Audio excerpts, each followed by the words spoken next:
चलिए अब एक छोटा सा topic that is called clubbing of income.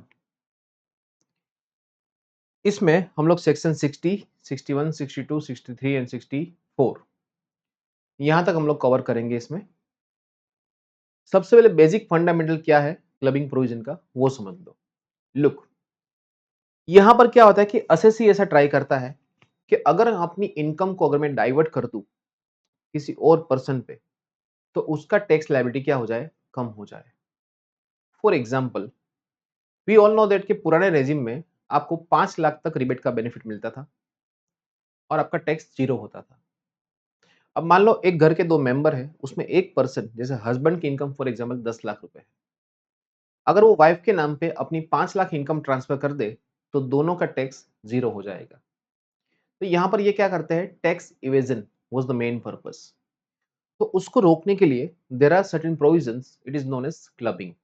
मतलब अगर हस्बैंड अपनी इनकम वाइफ के नाम पे ट्रांसफर करता है तो उस केस में वो उसकी इनकम हस्बैंड के हाथ में क्लबिंग हो जाएगी।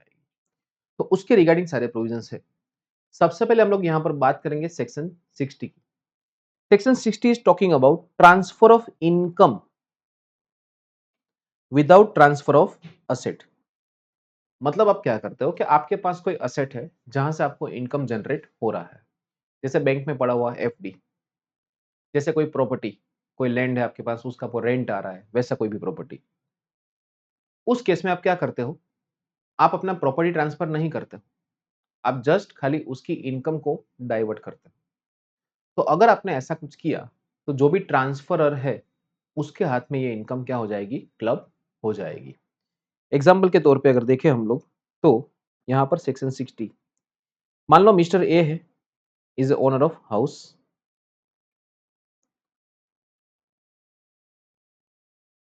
Mister A is owner of house and he transfer his rental income only, not the house. His rental income only rupees 50,000 per month to mister B. मतलब मिस्टर ए के यहाँ से ये इनकम यहाँ मिस्टर बी के हाथ में गई।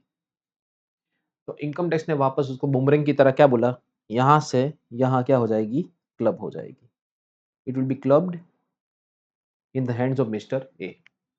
मतलब आपने यहाँ पर अपनी इनकम ट्रांसफर करी है खाली, कोई आपने प्रॉपर्टी ट्रांसफर नहीं करी है।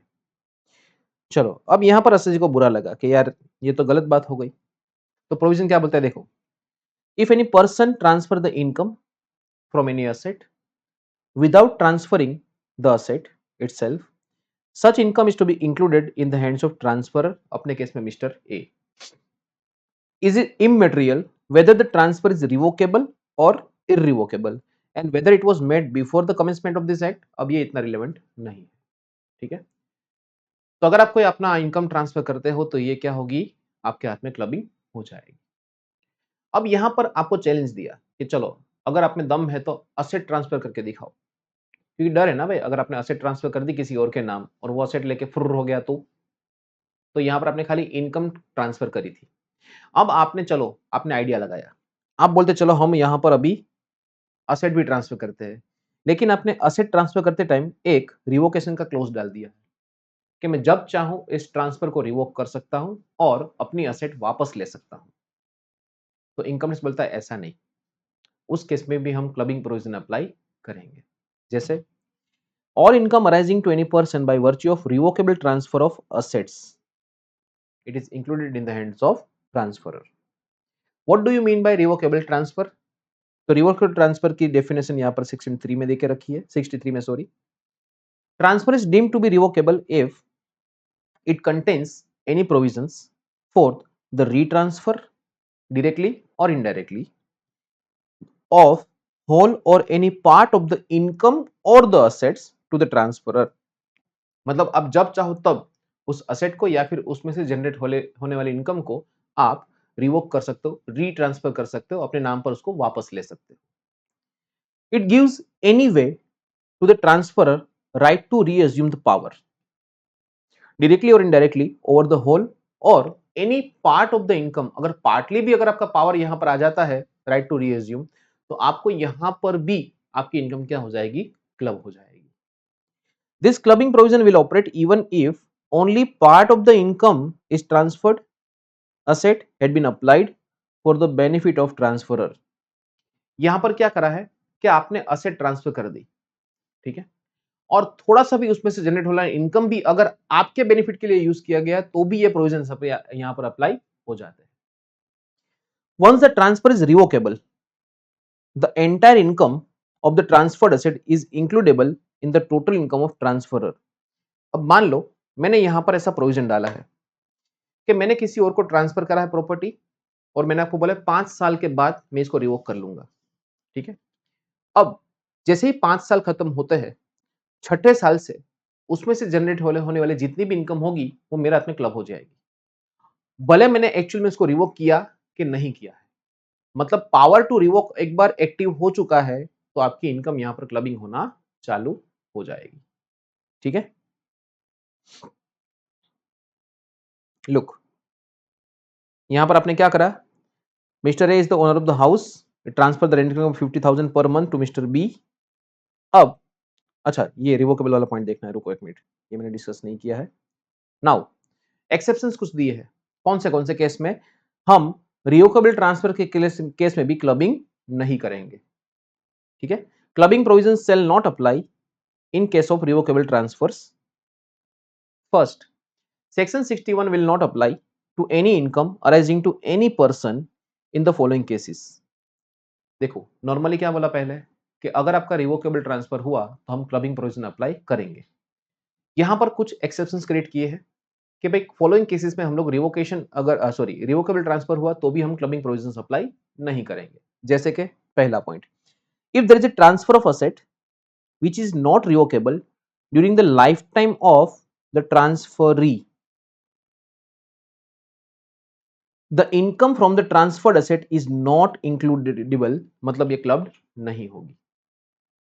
Provided the transferor derives no direct और इनडायरेक्ट बेनिफिट, आपको उसमें से 1 रुपये का भी फायदा नहीं होना चाहिए. If the transferor receives direct or indirect benefit from such income is to be included in his total income even though the transfer may not be revocable during the lifetime of the transferee. आपने third party के नाम पे कोई asset transfer करी है और बोला जब तक तू जिंदा है तब तक मैं रिवोक नहीं करूंगा, और आप उसमें से कोई भी बेनिफिट नहीं ले रहे हो 1 रुपये का भी, तो आपके हाथ में वो इनकम क्लब नहीं होगी. लेकिन अगर आपको 1 रुपये का भी फायदा हो रहा है उससे, तो ये पूरी की पूरी इनकम आपके हाथ में क्लबिंग हो जाएगी. In the above case, as and when the power to revoke the transfer arises, income arising by virtue of such transfer will be included in the total income of transferor even if it is not actually revoked. जैसा मैंने आपको बताया वैसे कि 5 साल तक मैंने ऐसा बोला था, 5 साल के बाद मैं इसको रिवोक कर सकता हूं, ऐसा मैंने क्लोज रखा था. अब मैंने एक्चुअल में रिवोक करा कि नहीं करा उससे कोई फर्क नहीं पड़ता है. जैसे ही 5 साल खत्म होगा, छठे साल से वो इनकम मेरे हाथ में क्लब हो जाएगी. अब ये लाइफ टाइम वाला मैटर हम लोग एक एग्जांपल के साथ इसको क्लियर करते हैं. देखो यहाँ पर मिस्टर ए है जो मालिक है और मिस्टर बी है सामने, अपनी रेंटल इनकम वगैरह वो ट्रांसफर कर रहा है.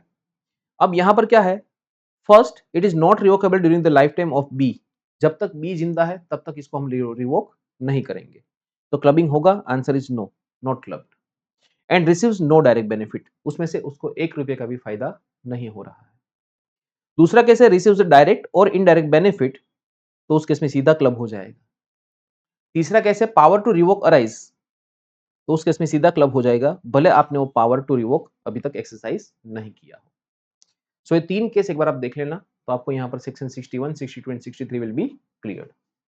अब हम लोग आगे बढ़ते हैं सेक्शन 64 की ओर. स्पाउस, चलिए clubbing of income of spouse, उसमें सबसे पहला पॉइंट आता है income by of remuneration from the concern in which the individual has a substantial interest. अब इजी अंडरस्टैंडिंग के लिए हम लोग यहां पर इसको मानेंगे हस्बैंड और सामने वाली पार्टी को हम लोग मानेंगे वाइफ. ठीक है, इजी अंडरस्टैंडिंग के लिए. उल्टा भी हो सकता है, सो इसमें कोई हर्ट मत हो जाना कि सर हर बार ऐसे क्यों. ठीक है, चलिए अब यहां पर ध्यान से समझना. इनकम विच अराइजेस डायरेक्टली और indirectly to the spouse of such individual, मतलब husband, by way of salary, commission, fees or any other form.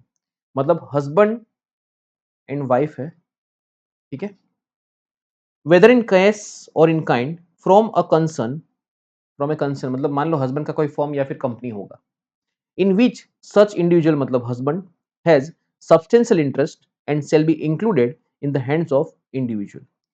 मतलब मान लो कोई कंपनी है ए एंड कंपनी, उसमें हस्बैंड का सब्सटेंशियल इंटरेस्ट है और उसका इंटरेस्ट है वाइफ में, मतलब उसका हस्बैंड है वो, इसलिए ठीक है। अब यहां पर वाइफ को जितना भी सैलरी मिलेगा ए एंड कंपनी से, ये वापस क्या हो जाएगा, ये यहां पे क्लब हो जाएगा। अगर ए एंड कंपनी वाइफ को कोई भी सैलरी देती है तो सीधा सीधा हस्बैंड के हाथ में क्लब हो जाएगा। ये बोला नॉर्मल रूल, ठीक है, ये थी आम जिंदगी। अब कुछ केस में यहां पर हम लोग क्लबिंग प्रोविजन अप्लाई नहीं करेंगे। कौन से केस में? सबसे पहला है clubbing provision shall not apply if the spouse possesses qualification. अब मान लो वाइफ को जो सैलरी मिल रहा है वो कंपनी में से, वो उसके दमखम पे मिल रहा है, उसका क्वालिफिकेशन है उसके हिसाब से मिल रहा है, ना कि हस्बैंड है उस कंपनी में और उसकी आइडेंटिटी की वजह से उसको मिल रहा है, ठीक है। सो अगर वाइफ को अपनी क्वालिफिकेशन के दम पर वो सैलरी मिल रही है तो हम उसको क्लबिंग नहीं करेंगे। Clubbing provisions however does not apply where the spouse of said individual possess technical or professional qualifications and income to the spouse is solely attributable, जैसा मैंने आपको समझाया वैसे कि वाइफ को जो सैलरी मिल रही है वो उसकी नॉलेज की वजह से उसको मिल रहा है। देखो यहाँ पर डिग्री है ना, डिग्री इज नॉट इंपॉर्टेंट, ठीक है, नॉलेज होना जरूरी है। To the application of his or technical professional knowledge or the experiences. In such event, the income arising to spouse is assessed in his or her hand। तो फिर wife का salary wife के हाथ में क्या होगा, टैक्सेबल होगा। तो नॉर्मल रूल क्या था कि हस्बैंड की कंपनी में से वाइफ को मिलने वाला सैलरी हस्बैंड के हाथ में क्लबिंग हो जाएगा, लेकिन अगर वाइफ इज क्वालिफाइड देन वो क्लबिंग नहीं होगा। बहुत सिंपल है, ठीक। What do you mean by substantial interest? तो वी ऑल नो दैट 20% का क्राइटेरिया है। If equity shares carrying 20% voting power are beneficially owned by such person or partly by such person and partly by one or more his relative, मतलब individual plus relative, total कितना देखना है आपको, 20%। और अगर form वगैरह है तो उस केस में आपको क्या देखना है, प्रॉफिट शेयरिंग रेशियो, पीएसआर, ठीक है। अगर वो 20% से ज्यादा है तो इसको हम क्या बोलेंगे, सब्सटेंशियल इंटरेस्ट बोलेंगे। यहाँ पर रिलेटिव का मतलब क्या है, हस्बैंड एंड वाइफ। देखो वो तो बाय डिफॉल्ट हर एक डेफिनेशन में रिलेटिव होंगे ही होंगे। तो husband wife brother sister in LLD, मतलब husband wife centre of the heart, LA sorry LA LD brother sister, done.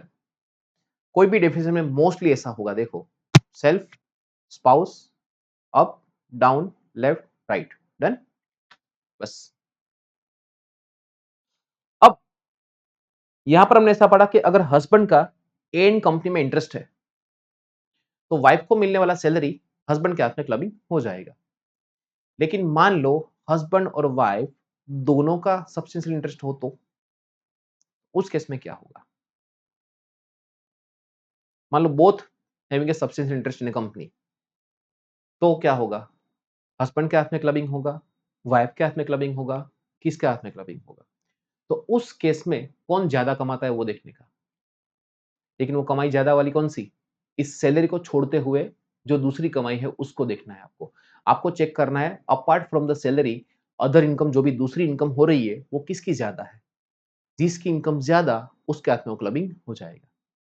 और एक बार जिसके हाथ में क्लबिंग हो गई फिर वो अगले साल भी कंटिन्यू करेगा, उसी के हाथ में क्लबिंग चालू रहेगा, वो शिफ्ट नहीं होगा। मतलब अगर पहले साल में वाइफ के हाथ में क्लबिंग हो रहा है तो सेकंड ईयर भी वाइफ के हाथ में ही क्लबिंग होगा वो सैलरी, हस्बैंड के हाथ में वो क्लबिंग नहीं होगा, ठीक है। अनलेस अगर आप एओ को उसको समझा दो कि भाई यार देखो जेन्युइन रीजन है, अब आपको ट्रांसफर क्लबिंग मेरे हाथ में नहीं करना चाहिए, उसके हाथ में करना चाहिए, और एओ अगर अग्री करे तो, अदरवाइज ये क्लबिंग कंटिन्यू रहेगा, ठीक है। चलिए देखो ये जो मैंने आपको समझाया वो, where any such income is once included, sorry यहां पर देखना था आपको, when both are having a substantial interest और दोनों को सैलरी मिल रहा है, इस केस में such income will be includable in the hands of that spouse whose total income excluding this salary is higher. Salary को छोड़ते हुए दूसरी इनकम पे टारगेट करो, उसमें जिसकी इनकम ज्यादा उसके हाथ में हम क्या करेंगे, क्लबिंग करेंगे। डन। और एक बार आपने कमिटमेंट कर दी तो उसमें कोई बदलाव नहीं आएगा। ठीक है, चलिए अब इसका एग्जांपल देखते हैं। देखो, कंपनी है बॉलीवुड लिमिटेड, उसमें एक मिस्टर रणवीर है, दीपू का हस्बैंड।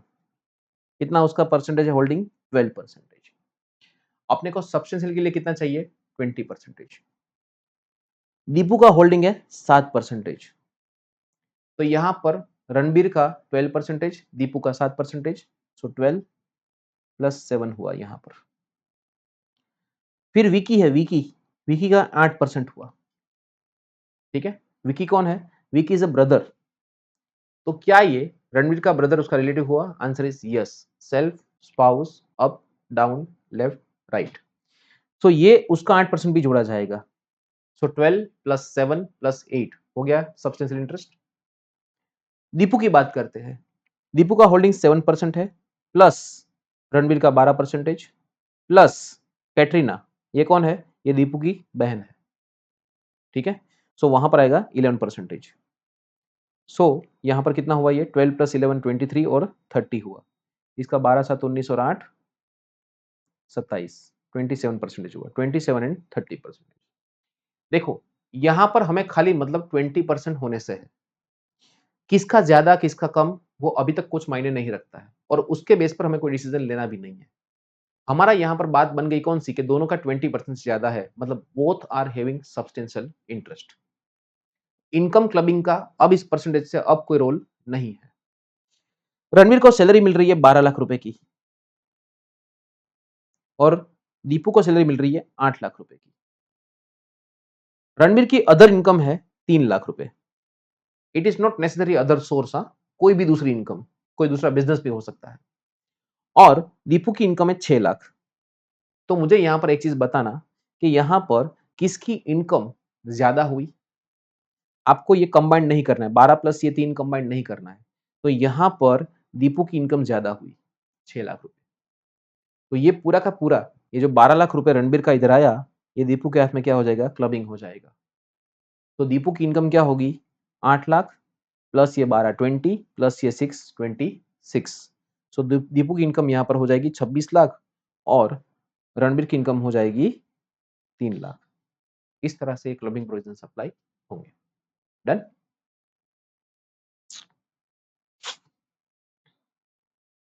क्लियर, चलिए।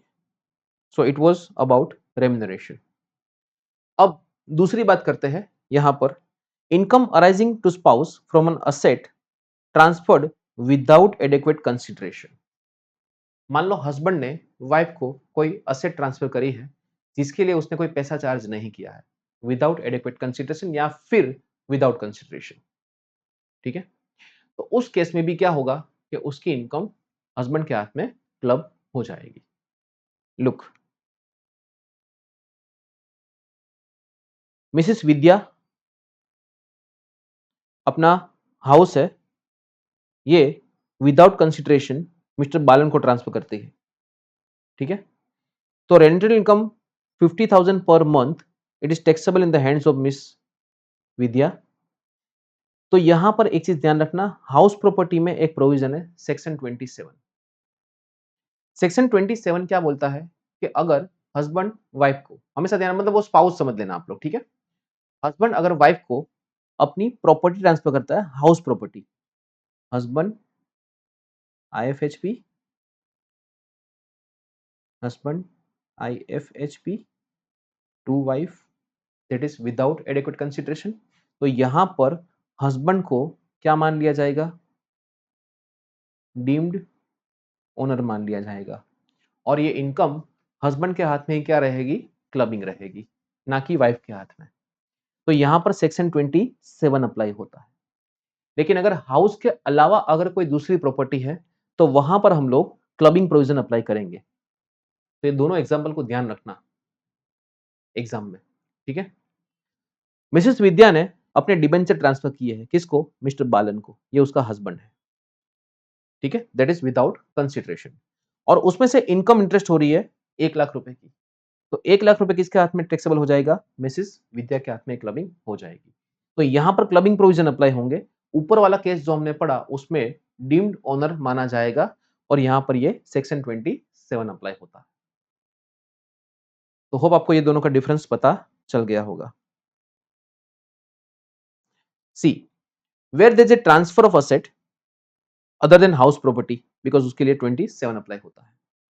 Directly or indirectly from the spouse to other, otherwise than for adequate consideration, मतलब without adequate consideration, any income arising to the transferee spouse, that is for example husband, अपने case में थी विद्या, from the transferred asset is directly or indirectly shall be clubbed in the hands of transferor spouse, जहां पर अपने case में था mister sorry transferee spouse that is husband, अपने यहाँ पर था मिस्टर बालन, और यहाँ पर ट्रांसफरर स्पाउस दैट इज विद्या। तो विद्या के हाथ में इसकी इनकम क्या हो जाएगी? क्लब हो जाएगी, ठीक है। उसके बाद यहां पर अगर आपने पूरे पैसे लेके अगर असेट ट्रांसफर करी है तो क्लबिंग प्रोविजन अप्लाई नहीं होता, या फिर in agreement to live apart, जैसे you know that Hardik Pandya and Natasha. अब मान लो हार्दिक पांड्या ने नताशा को कोई प्रॉपर्टी ट्रांसफर करी है, तो हम ऐसा नहीं बोल सकते कि नताशा को होने वाली इनकम हार्दिक के हाथ में टैक्सेबल होगी, ठीक है। तो उस केस में ये क्लबिंग प्रोविजन अप्लाई नहीं होती, अग्रीमेंट टू लीव अपार्ट। अगर आप हार्दिक एंड नताशा अगर दोनों का जोड़ी बनाओ तो क्या बनेगा पता है? हताशा, निराशा, वही लगा बेचारे को हाथ में। फाइन, चलिए।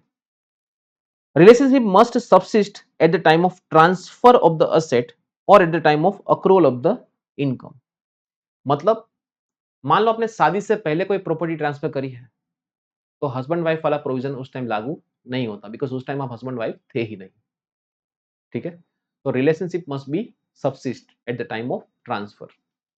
तो सर ऐसा कर सकते हैं, शादी से पहले प्रॉपर्टी ट्रांसफर कर दो, उसके बाद में शादी करो। मान लो शादी से पहले आपने प्रॉपर्टी ट्रांसफर करी, बाद में शादी ना करी, तो खतरा भी तो है, ठीक है। समझ में आया? तो ये चीजें कि यहां पर आपको देखनी पड़ेगी। चलिए, उसके बाद है income from accretion of the transferred asset. मतलब ये क्या है, इसको पहले हम सीधा एग्जांपल से समझते हैं। देखो, एक्रीशन ऑफ द असेट ये क्या है, देख लो। अब यहां पर क्या था, ये जो मिस्टर बालन थे उसके पास डिबेंचर आए, ठीक है। उसमें से उसको 1 लाख रुपए की इंटरेस्ट हुई इनकम। अब ये इंटरेस्ट की इनकम क्या होगी? ये तो विद्या के हाथ में क्लबिंग हो गई। अब बालन ने क्या किया, ये जो इंटरेस्ट की इनकम आई थी 1 लाख रुपया, उसको उसने रिलायंस के शेयर परचेस करने में लगा दिए। ये कि उसने कहां से कमाए इंटरेस्ट इनकम, ये वाला जो था ना, यहां से उसने 1 लाख रुपए के रिलायंस के शेयर लिए और उसमें उसको कैपिटल गेन हुआ है 20,000 रुपीज, ठीक है। तो अब असेसिंग ऑफिसर विद्या बालन के यहाँ नहीं जा सकता, सॉरी विद्या के यहाँ नहीं जा सकता, उसको ये नहीं बोल सकता मुबारक हो आपको कैपिटल गेन हुआ है 20,000 रुपीज का। तो ये इनकम विद्या के हाथ में क्लब नहीं होगी, इसको बोला जाता है एक्रीशन ऑफ द इनकम। अगर आप क्लब्ड इनकम को कहीं इन्वेस्ट करते हो और उसमें से अगर कोई इनकम जनरेट होती है, तो उसको बोला जाता है एक्रीशन ऑफ द इनकम, और ये वापस क्लब नहीं होगी। मतलब ये क्लबिंग नहीं होगा और बालन के हाथ में ये क्या होगा? टैक्सेबल रहेगा, ठीक है। चलिए next. So this was all about accretion of the income. It may be noted that the income from accretion of the transferred asset is not to be clubbed. The income arising from the transferred asset alone have to be clubbed. However, income earned by way of investing such income, which is clubbed income, cannot be clubbed. ठीक है, clear हुआ? चलिए अब आगे बढ़ते हैं। Transferred asset invested in the business. Husband ने या फिर वाइफ ने, चलो अब वाइफ ने हस्बैंड को कुछ पैसे दिए हैं और एज ए गिफ्ट हस्बैंड ने वो पैसा बिजनेस में लगाया, और बिजनेस में से जो भी प्रॉफिट जनरेट होगा वो वाइफ के हाथ में क्लब होगा। What are the provision? Let's have a look. Where the asset transfer directly और indirectly by an individual to his spouse, ठीक है, so from wife to husband are invested by the transferee मतलब कौन, husband, in the business, husband ने वो पैसा अपने business में लगा दिया। Proportionate income arising from such investment is to be included in the total income of transferor, that is wife। मतलब उस बिजनेस में से जो प्रॉफिट होगा वो प्रोपोर्शनेट वाइफ के हाथ में भी क्या हो जाएगा, क्लब हो जाएगा। The investment is in the nature of contribution of the capital, then proportionate interest shall be capital. अगर कैपिटल कंट्रीब्यूशन के तौर पे दिया हुआ है तो उसका इंटरेस्ट लगेगा। Such proportion has to be compute. अब सर ये प्रपोर्शन कैसे निकालेंगे, रेशियो कैसे डिसाइड करेंगे, तो आपको यहाँ पर क्या देखना है, ध्यान से समझना है, ये बहुत इंपॉर्टेंट पॉइंट है। Such proportion to be computed by taking into the value of aforesaid investment as on the first day of the previous year, मतलब first day of previous year to the total investment in the business। मतलब अगर wife ने आपको पहले दिन 1 अप्रैल को ही अगर आपको पैसा दिया है तो उस साल का प्रॉफिट क्लब होगा, लेकिन वाइफ ने आपको 2 अप्रैल को पैसा दिया हुआ है तो first day of the previous year, 1 अप्रैल को उस बिजनेस का अकेला मालिक जिसका पैसा इन्वेस्टमेंट था वो कौन था, हस्बैंड। तो उस दिन वाइफ का कोई रोल नहीं था, तो उसका प्रॉफिट वहां पर क्लब नहीं होगा, वो होगा नेक्स्ट ईयर में। अब ठीक है, समझते हैं इसको भी एग्जाम्पल के साथ। चलिए लुक,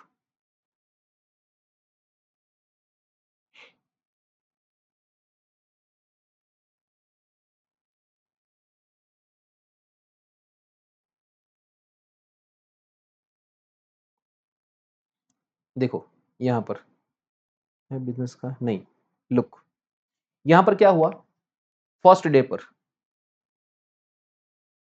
ठीक है, 1 अप्रैल को, 1 अप्रैल 24 को हस्बैंड का बिजनेस में कैपिटल था फॉर एग्जाम्पल 5 लाख, ठीक है।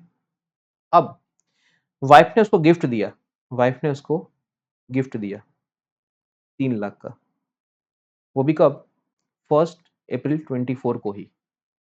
ये उसका बैलेंस था, बैलेंस इन कैपिटल अकाउंट उसके बिजनेस का। तो टोटल कितना हुआ, 8 लाख हुआ। अब मान लो उसमें से प्रॉफिट हुआ, मान लो उस साल प्रॉफिट हुआ 1,60,000 का। तो इसके दो हिस्से बनेंगे,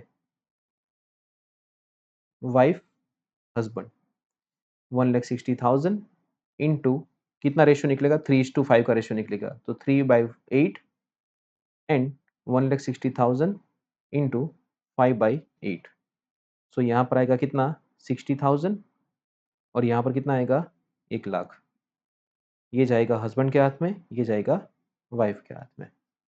इस तरह से आपको रेशियो निकालना है, ठीक है।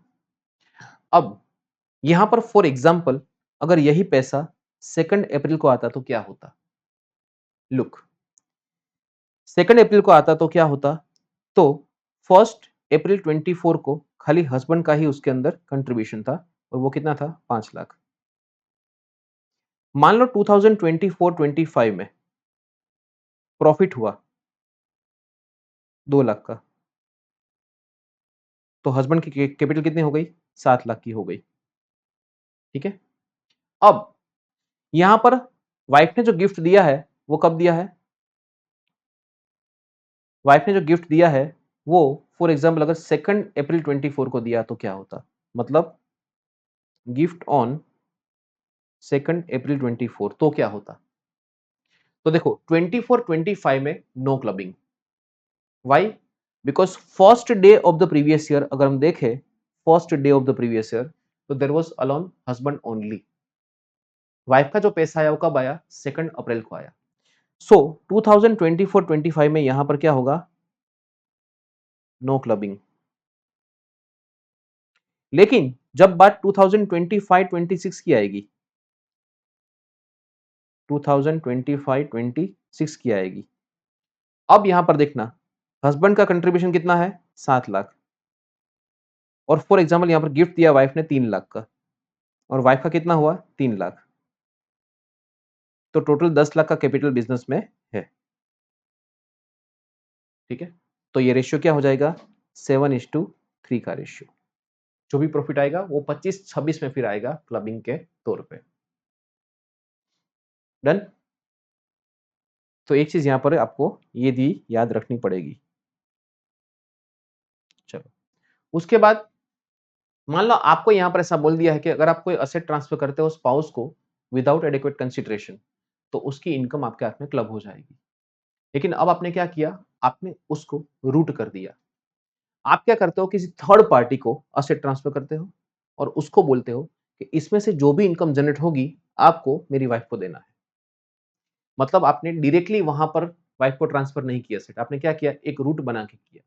इनकम टैक्स बोलता है आपने जो भी जितने भी रूट बना लो, अगर वाइफ को बेनिफिट मिल रहा है तो वो इनकम वापस घूम फिर के आप ही के हाथ में क्लब हो जाएगी।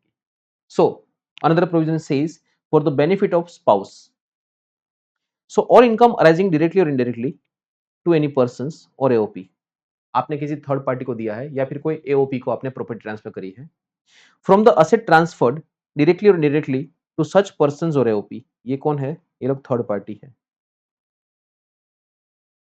Bye an individual without adequate consideration, by individual मतलब यहां पर है husband, is includable in the income of transferor, that is husband, to the extent such income is used by transferee मतलब थर्ड पार्टी for immediate और deferred benefit, मतलब या तो अभी immediately फायदा दो या फिर आप कुछ सालों के बाद में इसका बेनिफिट देना, to the benefit of transferor spouse, that is wife।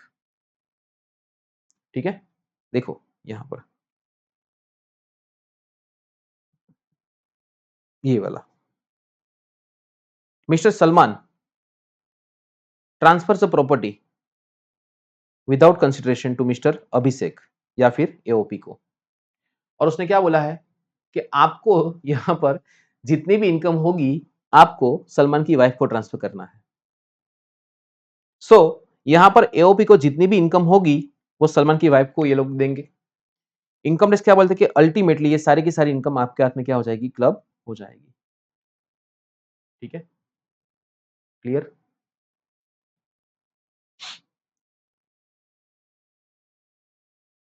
ये रिपीट हो चुका है, इसको हम कट कर देंगे। नाउ यस, ये जो मैंने आपको एग्जांपल दिया यहीं पे है, I forgot. 2024-25 capital in the business 12 lakhs, gift from the spouse 4 lakh, total capital कितना हुआ 16 लाख का। Profit for the year is 1,50,000, तो यहाँ पर 1,12,500, 16 लाख इंटू 75%, ये रहा इसका रेशियो। ठीक है, 3:1 का रेशियो, 75-25 इस तरह से। और स्पाउस का कितना रहेगा 37,500, that is 25%। Gift given on 2 अप्रैल, तो क्या होता 24-25 में कोई क्लबिंग ना होता, लेकिन 25-26 में 1/4-25 को कितना अपना असेट था उसके हिसाब से वो क्या होता, क्लबिंग होता, जिसका मैंने आपको डिटेल एग्जांपल यहां पर लिख के दिया हुआ है। डन। चलिए अब आगे, इनकम इंक्लूड्स लॉस। अगर आपकी इनकम भी क्लब होती है तो बिजनेस में से लॉस हुआ तो लॉस भी क्या होगा, क्लब होगा। सिंपल सा रूल है ये। ठीक है, चलिए उसके बाद बात करते हैं clubbing of income arising to the son's wife. अब यहां पर एक चीज समझ, अब तक हम जो डील कर रहे थे वो किसकी बात कर रहे थे, हस्बैंड एंड वाइफ की। ठीक है, यहां पर अब फर्क पड़ा खाली क्यों इतना कि सन्स वाइफ को आप लोग क्या कर रहे हो, प्रॉपर्टी ट्रांसफर कर रहे हो। Same provision ditto copy to copy, खाली क्या फर्क पड़ेगा, जहां पर हस्बैंड एंड वाइफ था वहां पर क्या आएगा सन्स वाइफ, और सन्स वाइफ को ये प्रॉपर्टी कौन देगा, उसके फिल मिल। कौन है, फिल मिल। सर ये फिल मिल कौन है, father in law, mother in law. अगर फिल मिल अपनी प्रॉपर्टी सन्स वाइफ को ट्रांसफर करते हैं for the benefit of son's wife, ठीक है, विदाउट कंसिडरेशन, तो उस केस में ये प्रॉपर्टी किसके हाथ में टैक्सेबल हो जाएगी, फिल मिल के हाथ में। सिंपल, जैसे वहां वाइफ को प्रॉपर्टी दिया था तो हस्बैंड के हाथ में टैक्सेबल हुआ था, यहाँ पर आपने सन्स वाइफ को दिया है तो ये फिल मिल के हाथ में टैक्सेबल हो जाएगा। सेम प्रोविजन अगेन यहाँ पर भी बिजनेस का भी है। अगर फिल मिल अगर ये प्रॉपर्टी सन्स वाइफ को देते हैं और सन्स वाइफ उसको क्या करते हैं, बिजनेस में इन्वेस्ट करते हैं, तो उसमें भी same proportion, proportionate income, ditto to ditto, copy paste,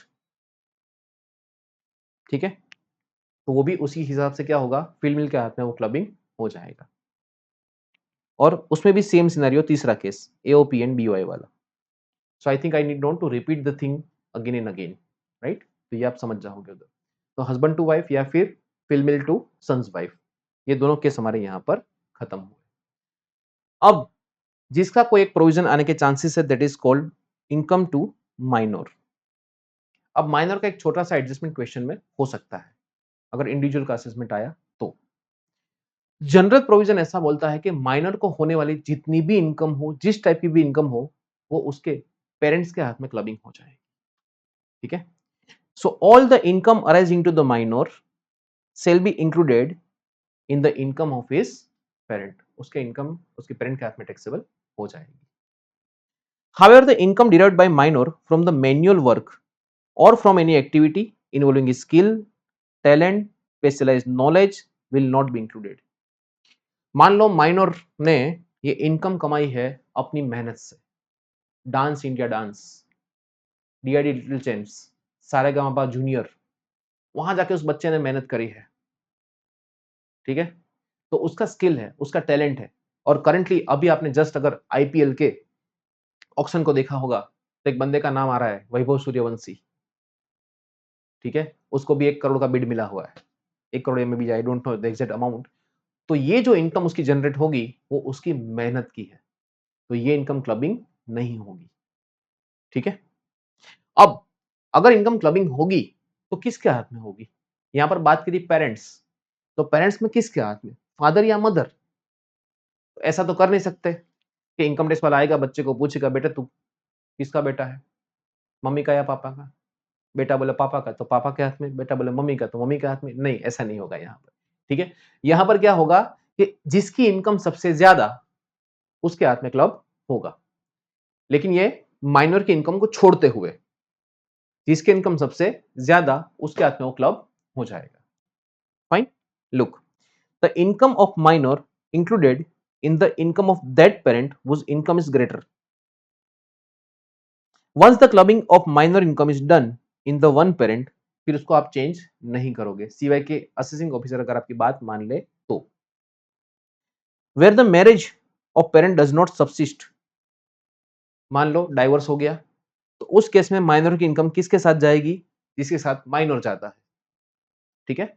जो माइनर को लेके जाएगा उसके हाथ में उसकी इनकम क्लबिंग हो जाएगी। However, the income of minor child suffering from the disability of nature specified in section 80U shall not be clubbed. अगर कोई बेचारा दिव्यांग बच्चा है तो उसकी इनकम यहां पर क्लब नहीं होगी।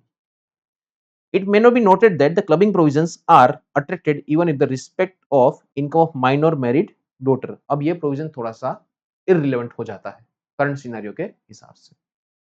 So it was all about minor. एक चीज जो हमेशा हम लोग भूल जाते हैं, that is exemption in case of minor, लेकिन ये डिफॉल्ट रेजिम में अलाउड नहीं होगा। माइनर के केस में आपको 1500 रुपए एक बच्चे का आपको मिलेगा, ठीक है। लुक, क्लबिंग ऑफ माइनर, तो जनरल प्रोविजन क्या बोलता है? सारी इनकम टैक्सेबल होगी एक्सेप्ट मैनुअल वर्क, स्किल या फिर डिसेबल्ड चाइल्ड है तो उसकी इनकम क्लब नहीं होगी। जिसकी इनकम ज्यादा है उसके हाथ में क्लब होगा, और 1500 रुपए का क्या मिलेगा यहाँ पर आपको? एग्जेम्पशन मिलेगा, सिंपल। लेकिन माइनर की इनकम ही 1200 है तो 1200, ठीक है। चलिए next, next is about HUF. अगर आप अपना प्रॉपर्टी एचयूएफ में ट्रांसफर करते हो तो क्लबिंग प्रोविजन किस तरह से अप्लाई होंगे? Let us understand.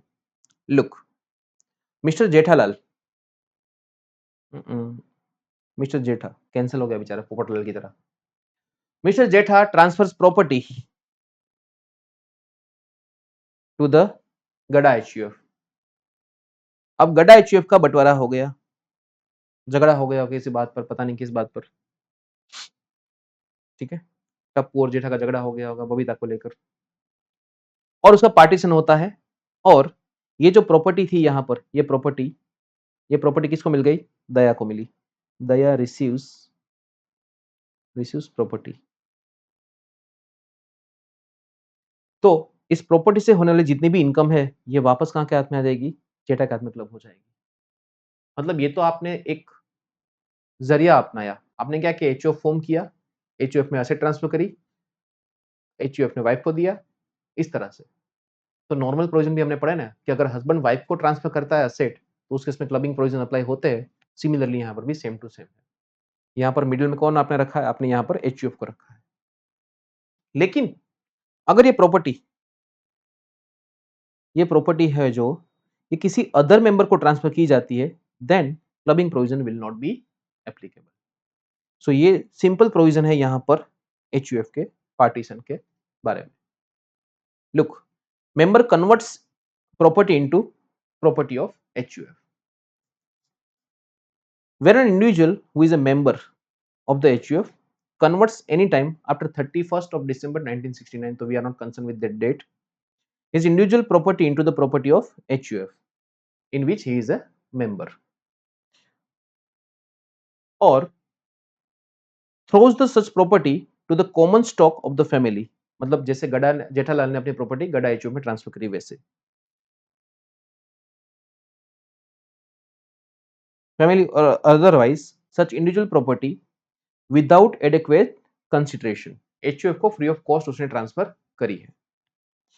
Such property shall continue to be clubbed in the hands of total income of individual।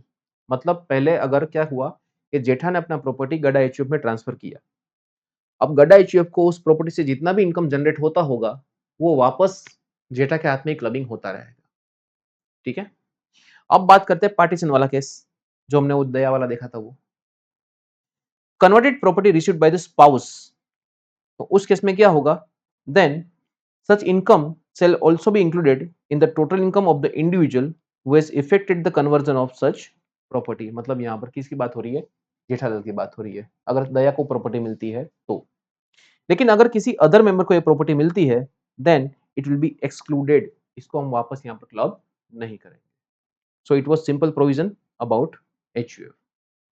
Last में यहाँ पर बात करिए section 65, it is talking about liability of the transferee in respect of income clubbed in the hands of transferor. ठीक है, look, section 61 to 64 what provides? It says clubbing of the income, okay, of the one person in the hands of another. However, the service of notice of demand may be made upon the person to whom such asset is transferred। मतलब husband ने wife को कोई property transfer करी है, तो हम ये जानते हैं कि इसके होने वाली इनकम हस्बैंड के हाथ में क्या हो जाएगी? क्लब्ड हो जाएगी। लेकिन इनकम टैक्स डिपार्टमेंट वाइफ को भी नोटिस भेज सकता है। ठीक है, वो वाइफ को भी नोटिस यहाँ पर भेज सकता है। Look, notice of demand, in such case transfer is liable to pay that portion of tax levied on the transferor which is attributable to the income so club. तो अगर यहाँ पर मान लो हस्बैंड ने टैक्स नहीं भरा है तो इनकम किसको भरना पड़ेगा? वाइफ को भरना पड़ेगा। वाइफ ऐसा नहीं बोलती कि वो इनकम मेरे हाथ में क्लब नहीं थी, दूसरे के हाथ में क्लब थी तो वो टैक्स भरेगा, ऐसा यहाँ पर नहीं चलेगा। Similar provision will applicable in case of deemed ownership also of the house property. तो वहां पर के केस में भी ऐसा प्रोविजन अप्लाई होगा। Now the last topic about this chapter, it is a cross transfer. अब ये है ना, कोई प्रोविजन नहीं है but it is a outcome of one case flow. कौन सा केस फ्लो था? CIT versus Keshav ji and Morarji. Look, क्या बोलता है? If two transactions are interconnected and are part of the same transactions in such a way that it can be said that circuitous method was adopted as a device to evade the tax, the implication of clubbing provisions would be attracted। ये supreme court का judgement है। देखो example के साथ समझते हैं। यहाँ पर मिस्टर ए है, अगर mister A directly Mrs A को प्रॉपर्टी ट्रांसफर करेगा तो वो तो क्या हो जाएगा? क्लबिंग हो जाएगा। तो मिस्टर ए क्या करता है? गिफ्ट देता है, किसको? मिसेस बी को। ठीक है, मिसेस बी मतलब ये उसके भाभी। और मिस्टर बी जो भाई है मिस्टर ए का, वो मिसिस ए को गिफ्ट देता है। मतलब मिसिस बी ने अपने भाभी को गिफ्ट दिया, आमने सामने क्रॉस ट्रांसफर। ठीक है, तो उस केस में क्या होगा? यहां पर गिफ्ट का अमाउंट है 5 लाख और यहां पर गिफ्ट का अमाउंट कितना है? 4 लाख। अब यहां पर 9% इंटरेस्ट मान लो दोनों ने कमाया, तो इसने 5 लाख पर 9% के हिसाब से कमाया होगा 45,000 और इसने 4 लाख पे 9% के हिसाब से कमाया है 36,000। तो यहां पर आपको 36,000 क्या करना है, क्लब करना है। कॉमन अमाउंट आपको लेना है इन शॉर्ट। 5 और 4 में कॉमन अमाउंट कितना निकलेगा, 4 लाख रुपए। 4 लाख का 9% 36,000। ये 36,000 क्या होगा, यहां से यहां क्लब हो जाएगा। ठीक है, mister A and B both, और यहां से यहां 36,000 और यहां से यहां 36,000। तो it was all about cross transfer. Done. So एक छोटा सा टॉपिक था हमारा clubbing provisions that we have concluded. अब इसके हम लोग नेक्स्ट टॉपिक में देखेंगे, इसके क्वेश्चन आंसर्स थोड़े से है वो जो। डन। चलिए।